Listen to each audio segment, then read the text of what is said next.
Estamos de volta com o nosso programa Sempre com Você. Gente, vocês gostaram no primeiro bloco do artesanato? Pratique em casa. Se quiser contar pra gente que praticou, como é que foi a experiência, o telefone é o 3349-1015, contar a sua experiência, daquilo que você tem vivido com a gente aqui no Sempre com Você.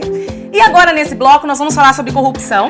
E eu recebo com muito carinho aqui a promotora de justiça, Paula Volpe. Paula, que prazer te receber aqui, viu? Uma alegria muito grande. Prazer é meu, Antonelli. Muito obrigada pelo convite. A gente se sente muito honrado. Eu que fico feliz. Gente, eu adoro receber amigos, né? E cada vez que eu trago um amigo que fala bem, né? Já trouxe a Andréia aqui, que é nossa amiga também para fazer artesanato.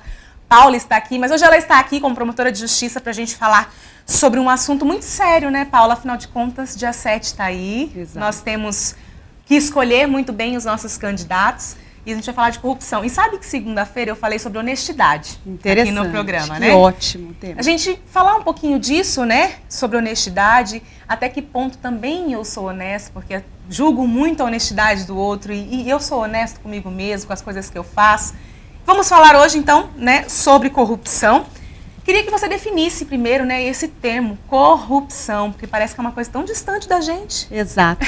Então, Antonelli, o que acontece? A corrupção, ela vem do latim, que tem aquele significado de apodrecer, de tornar podre, de deteriorar. Então a gente precisa entender a gravidade desse termo, né? Porque a gente já parece que se acostumou todos os dias ouvindo esses escândalos na televisão e é como se fosse normal. E não é. É algo que está podre, é algo que está destruído. Agora, a definição legal é um pouco diferente. Então nós temos no Código Penal os dois crimes, que é a corrupção ativa e a corrupção passiva, que são crimes que, na verdade, significam essencialmente você usar de um benefício indevido do qual você não tem direito. Na ativa, você vai fazer uso do seu cargo para dar um favor para alguém que não tem direito a isso. Então, essa pessoa vai fazer o uso do cargo para favorecer alguém. Na passiva, ela vai solicitar. Mas independente de ser o oferecimento ou a solicitação, o que interessa na corrupção e que nos preocupa é que nós temos duas pessoas que acabam ganhando, né? A que oferece a vantagem indevida em troca disso e a que a recebe também aquele benefício. Por isso que é um crime difícil de apurar. Porque quando nós temos, por exemplo, a violência doméstica, nós temos a vítima que apanhou.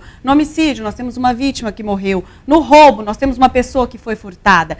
Na corrupção, nós é que somos prejudicados, mas o corrupto e o corruptor estão ganhando. Então é um crime muito mais difícil de se apurar por causa disso. Quem pratica e o outro que também está do outro lado da ponta, eles ambos ganham e toda a coletividade é prejudicada. Então são dois ganhadores e o restante todo que perde, né? Exatamente. E por conta disso nós entendemos, o Ministério Público, nós temos as medidas contra a corrupção, que são bastante divulgadas da Lava Jato, nós entendemos que é um crime que é muito grave e tem uma pena muito pequena. A pena mínima dele é de 2 anos, né? E aí a pessoa, você já sabe, semiaberto, todos aqueles benefícios, regime aberto, tentou se anistiar já, houve uma medida do nosso presidente da República, que foi defendida por alguns governadores, no sentido de que deveria se anistiar alguns crimes de corruptos, e com essa medida tentou se anistiar 80% dos corruptos do Brasil. Aí o Ministério Público entrou com uma ação e conseguiu impedir que isso acontecesse. Para quem está em casa, vamos explicar o que é anistiar? Perdoar o crime, né? Que praticamente se dizer, olha, não é tão grave, então nós aqui da Presidência da República estamos dizendo para vocês, voltem para casa que fica tudo bem. É um perdão que se dá ao crime. A gente não pode achar que isso é normal, né, Paula? Até porque a gente tem visto esse assunto tão em alta, principalmente agora com esses crimes de corrupção, que eu acredito que tenham ficado latentes agora, aparecidos somente, né? Mas que não é algo tão novo, né? Aconteceu agora, não, né, Paula? Então, vem, Antonelli, da história do Brasil, né? Desde lá atrás, quando os portugueses vieram para cá, a gente já tinha corrupção no Brasil, porque eles vinham e enganavam a coroa portuguesa para levar o nosso ouro, levar as nossas pedras preciosas, levar para o Brasil, ganhavam dinheiro ilicitamente em cima disso, não repassavam para a coroa, enganavam também os nossos índios que estavam aqui. Então a corrupção ela vem desde a história do Brasil, mas isso não é justificativa para o Brasil estar como está. Se a gente olha a história da Austrália, por exemplo, a Austrália ela foi colonizada pelos presos da Inglaterra. A Inglaterra não tinha mais onde colocar, colocava nos barquinhos e mandava para a Austrália. E eles ficavam lá e eles cresciam, cumpriam pena e tocavam a vida. E hoje a Austrália não está envolta em corrupção como nós estamos. Então, independente da nossa história, nós podemos mudar e fazer isso melhor, que é o que a gente está tentando fazer no Brasil. Parece que a gente, eu não sei, que a gente não sei se eu posso dizer se acostumou com a corrupção, mas, por exemplo, o próprio jeitinho brasileiro que nós criamos e a gente tem parece um prazer de falar, não, porque o brasileiro tem um jeitinho brasileiro. Isso me incomoda um pouco. Nós vemos estarrecidos que existem, por exemplo, aplicativos para burlar a lei seca, onde se informa para as pessoas aonde é que as blitz estarão. Minha gente, se é proibido, né? Se você não pode, se é crime você dirigir embriagado, como que as pessoas fazem uso desses aplicativos e consideram isso uma situação normal? Não, não é normal. Você usar a vaga de um deficiente que precisa daquela vaga porque ele tem dificuldade de locomoção, não é normal. Você usar um atestado médico falso porque você naquele dia não quer trabalhar, quer estar na praia. Infelizmente, as pessoas que todos os dias criticam os políticos na televisão são essas também, que estão lá sonegando imposto. São várias condutas praticadas por muitas pessoas no dia a dia e que elas acreditam que elas podem praticar, que isso é normal. Quem não pode praticar é o político. E assim fica difícil, né? Porque nós temos uma sociedade que precisa ser coesa com essa ideia que você mesmo disse, que já conversou aqui no programa, de honestidade. Não, é verdade. Paula, chegou uma pergunta pra gente aqui do Sr. Hélio. Mandar um beijo pro Sr. Hélio lá do Cabriúva. Já conheço o Sr. Hélio. E ele pergunta assim, se a demora na apuração dos fatos não acaba virando impunidade? Infelizmente, vira sim impunidade. A gente enxerga com olhos muito tristes isso. Por quê? Porque leva a uma prescrição, né? Já que é um crime que não tem uma pena tão alta, que existe hoje a possibilidade de ser anistiado, de ser perdoado. E, infelizmente, que tem o foro privilegiado para essas altas autoridades, que nós chamamos de foro por prerrogativa de função, que é você proteger o cargo, mas na prática você acaba protegendo as pessoas, e são muitas com altos cargos, faz com que os processos eles vão tramitar nas altas cortes, que já são sobrecarregadas, que não são feitas para tramitar processos originalmente. Isso tudo leva a uma lentidão nos processos que acabam muitas vezes prescrevendo. Agora, Paula, você falou do Lava Jato, né? Vou te fazer uma pergunta sobre isso. Mas, assim, só para a gente recapitular, antes de falar, né, se a Lava Jato foi um marco para o combate à corrupção, se antes a gente tinha tido algum trabalho como esse já, antes da Lava Jato, já tinha acontecido alguma coisa nesse estilo? Aquela ação penal do mensalão, que o ministro Joaquim Barbosa trabalhou nela, ela foi uma ação muito interessante, um processo muito interessante, algumas pessoas foram condenadas, mas você vê, muita gente ali também tinha o foro por prerrogativa de punção, e isso levou quase 6 anos, essa investigação, que a gente via direto na televisão. Então, desde o mensalão, nós começamos a ter casos grandes de corrupção, mas ali era compra de voto de partido político em favor do governo, e já se mostrava para a população que a coisa não cheirava bem no alto escalão. O pessoal parece que está ficando meio desacreditado, né? Assim, o brasileiro. A gente vê pessoas, né, achando que uma pessoa só vai resolver o problema do Brasil, né? Mas a gente vê também muitas pessoas desacreditadas. Não, ninguém resolve nada mais, a gente não consegue. E é triste a gente ver, né? A gente mora num país privilegiado, né? Eu estava olhando, por exemplo, essa última enchente, né? O tsunami que teve na Indonésia, se eu não me engano, que foi. E eu conversava e falava, gente, a gente é um país de belezas naturais, a gente tem muito para crescer com turismo, começar a ser olhado com outros olhos, trabalhar isso para o nosso país ser olhado com outros olhos fora daqui. Nós precisamos entender, Antonelli, que nós somos pessoas de bem. O brasileiro, ele é honesto, ele é trabalhador e ele precisa refletir isso no voto dele. Isso é que é importante também. Porque não adianta levantar cedo todo dia, pegar ônibus, trabalhar, ganhar aquele salário suado no final do mês, para depois ver todo o imposto que você pagou não ser revertido em seu favor na saúde, na educação. E também não adianta esperar só da justiça. Eu sempre brinco que a gente é como se fosse um abutre. A gente chega quando a carniça já está lá. Não adianta, nós precisamos ter mecanismos preventivos para evitar essa corrupção. Porque por mais que a gente vá repatriar o dinheiro, conseguir de volta o dinheiro que foi roubado ou desviado, é uma parcela apenas que se consegue apurar. Então, se a gente aprender a fazer o nosso trabalho certinho, por exemplo, votando direito, cobrando dos nossos políticos, aí a gente consegue prevenir isso. Não se espera um salvador da pátria, até o próprio Sérgio Moro fala isso, que é um ponto fora da curva, Deltan Dallagnol também fala isso. A Lava Jato está fazendo o trabalho dela pontualmente ali com a Petrobras, com aquela situação política, é um lindo trabalho, mas nós temos outros setores no Brasil que estão apodrecidos. Então, se a gente não votar direito, daqui 10, 15 anos, tudo vai voltar a ser como era. Você está falando de voto e também uma característica muito grande do povo brasileiro achar que o voto é um tormento. Que ir votar, que droga, tô indo votar, né? E não de ir mesmo com a consciência de que eu estou exercendo um direito que é meu, é escolha minha, eu posso fazer a diferença. Exato, nós temos hoje vários sites que nos ajudam a descobrir pessoas que não têm processo. Então, o que a gente Olha que legal. Vale a pena, tem meuvoto.com, unidoscontracorrupção.org.br, são sites apartidários de pessoas do bem, de organizações que estão tentando informar a população. E aí você checa lá, se o candidato não tem nenhum processo, ou se tem um processo, o candidato, você coloca no Google depois o nome dele e verifica sobre esse processo. É muito interessante a gente saber em quem está votando, porque o discurso, ele sempre é muito bonito, né? Nós precisamos ver se esse candidato, além do discurso, ele tem a prática. Então, qual que é a vida pregressa dele? Como foram os votos dele quando ele já estava como deputado, quando ele já estava como senador, quando ele já era governador? Como ele pautou a vida pública dele? Existem condenações, existem processos. Hoje em dia, nós estamos vivendo uma era que é fácil se descobrir. Todo mundo tem acesso ao celular, à internet. Se tiver dificuldade, pede para um filho, pede para um parente. Repete para a gente o site que você falou. Temmeuvoto.com. Temmeuvoto.com e unidoscontracorrupção.org.br. unidoscontracorrupção.org.br. Olha que legal, gente. Ainda temos aí 2 dias pela frente. Às vezes você vai lá, tá com um candidato na cabeça, mas está na dúvida, joga lá. De repente acha e fala, não, vou mudar meu voto, né? Exato. O importante é fazer isso com a consciência muito tranquila. Porque quem é, Antonelli, que vai poder mudar a legislação? Quem é que vai poder dizer que crimes de corrupção não podem ser anistiados? Que crimes de corrupção têm que ter pena maior?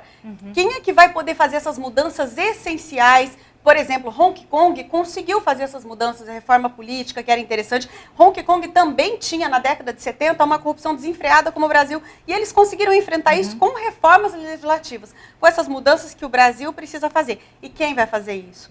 É o deputado, é o senador, é o presidente da República. São eles, minha gente, né? Eles que votam, eles que aprovam leis, eles que sancionam leis. Então, se a gente não votar em gente comprometida com esses projetos, nós não vamos ver essa situação mudar. Agora, Paula, você fala com tanta propriedade, né, da Lava Jato. Eu sei que você teve na Itália, né, fazendo o curso Mãos Limpas.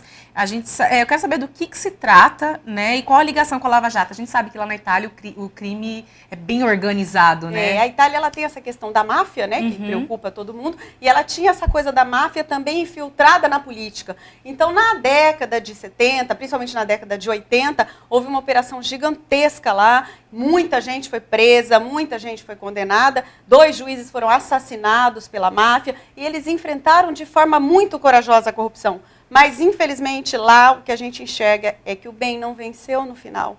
Então, o que aconteceu? A população acabou desacreditando do trabalho, porque os políticos vieram com informações deturpadas, e muitos políticos ruins perderam o mandato e outros políticos ruins, hoje tem Berlusconi, tantos anos que se elegeram, mesmo com processos e condenações.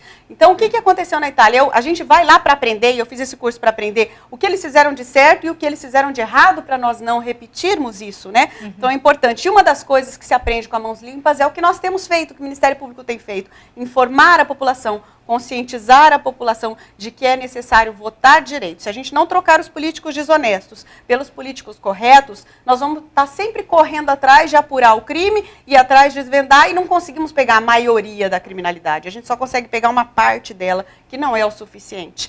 A forma de melhorar isso, e é o que a Itália não conseguiu fazer, infelizmente, é quando você punir os políticos corruptos, você trocá-los por políticos honestos. Essa é a lição que a Mãos Limpas nos traz. Você estudando sobre isso, né, sabendo mais sobre isso, se a gente conseguisse, por exemplo, começar mesmo e fazer essa limpa, você tem mais ou menos uma projeção de quanto tempo a gente demoraria para dar uma organizada no nosso país?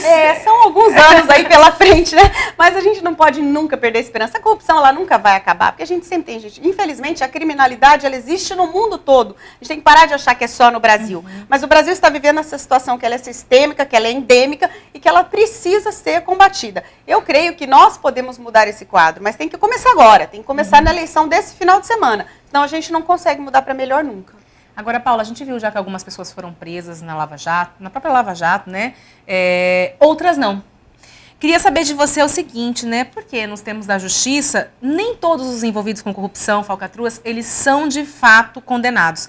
E se o foro privilegiado prejudica a ação da justiça? Ao meu ver, hoje o foro privilegiado é o que mais prejudica a ação da justiça, por isso que nas medidas contra a corrupção o Ministério Público propõe que se acabe com o foro privilegiado, ou que pelo menos se reduza muito, porque hoje no Brasil muita gente tem foro privilegiado. E isso dificulta a investigação, torna a investigação mais lenta, você não consegue as provas, o tempo vai passando e aí chega lá na prescrição, que é quando você não consegue mais punir porque o Estado demorou demais.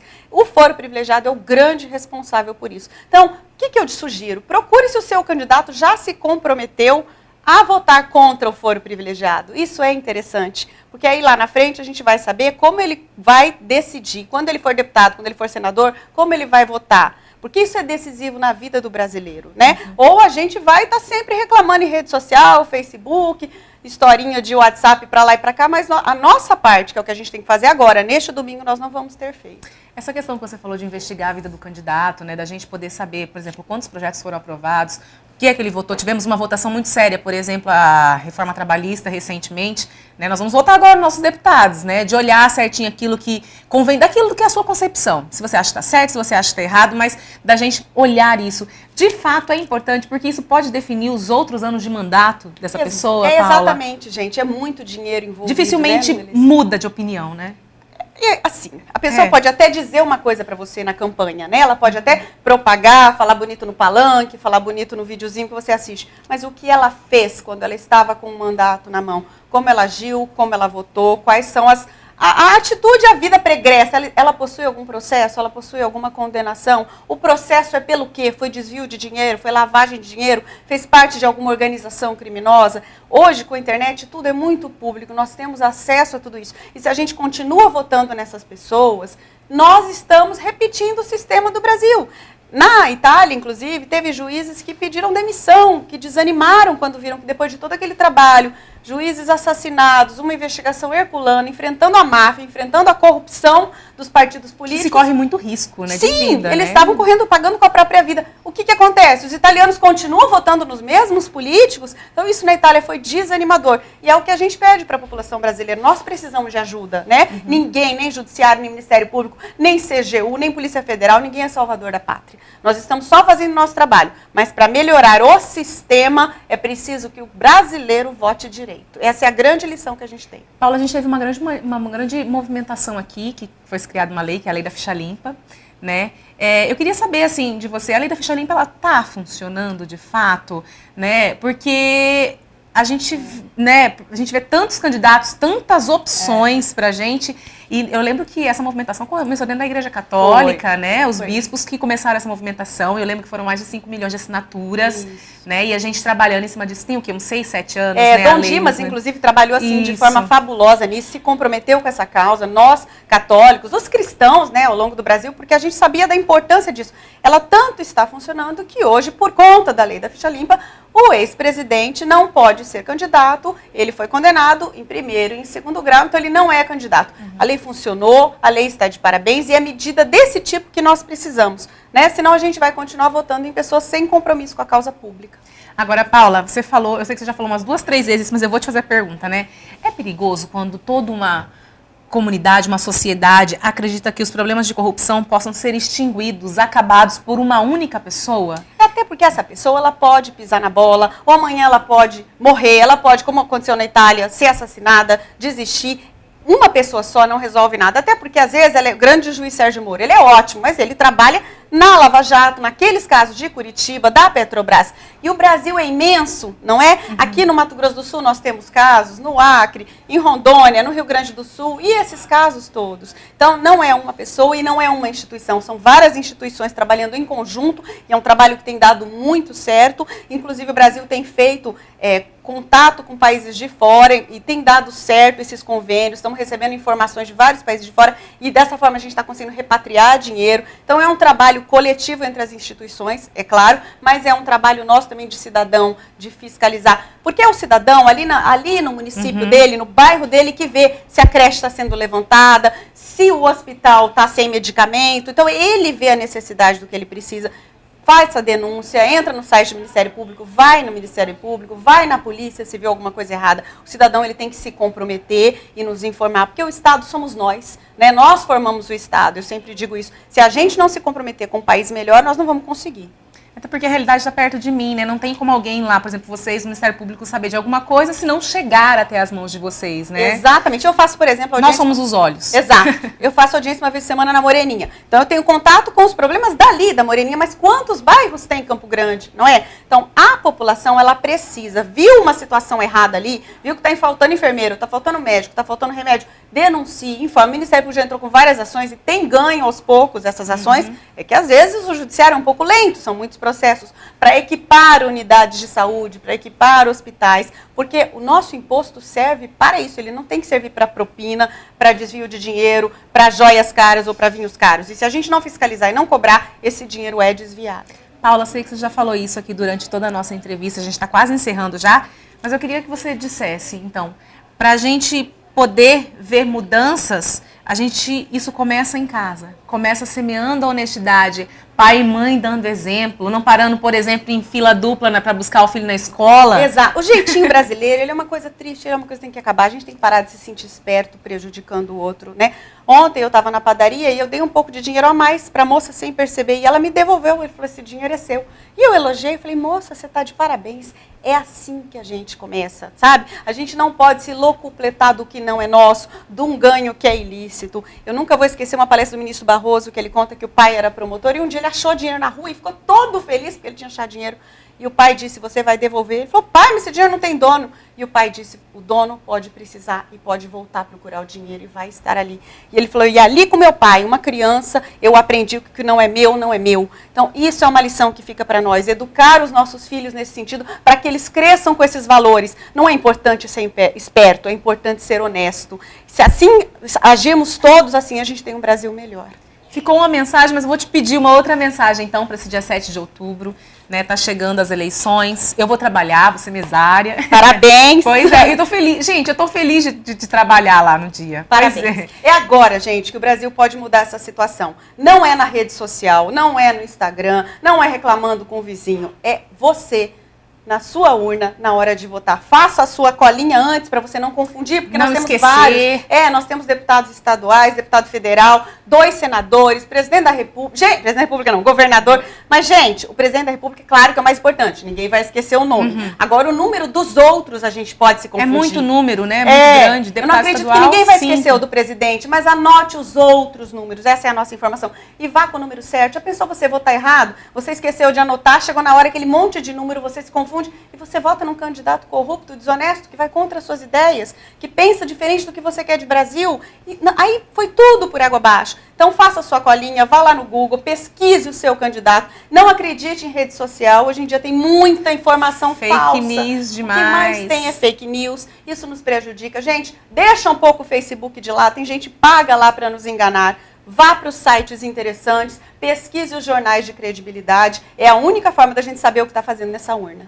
Paula, obrigada pela sua entrevista, obrigada pela participação aqui. Um prazer te receber, esclarecendo quem está em casa, né? E deixando as pessoas assim um pouco mais... Eu acho que é importante esse chacoalhão de vez em quando, a gente falar assim, olha, também observar a minha realidade. Será que eu tenho sido corrupto, né? Será que eu tenho cobrado os outros? E fazer, claro, a diferença no dia 7. Muito, muito obrigada, viu? A gratidão é toda minha. Eu digo sempre que o Ministério Público ele está de portas abertas. Lá no nosso gabinete, nem porta tem, a gente fala, as pessoas vão ser sempre bem recebidas. Venham que nós vamos fazer um país melhor trabalhando juntos. Obrigada. Obrigada eu. Vou chamar o intervalo, então, nós vamos para um rápido intervalo. Daqui a pouquinho, Paloma Ortega volta com a gente aqui. Tem notícias de hoje, né? Inclusive, a gente falou de fake news.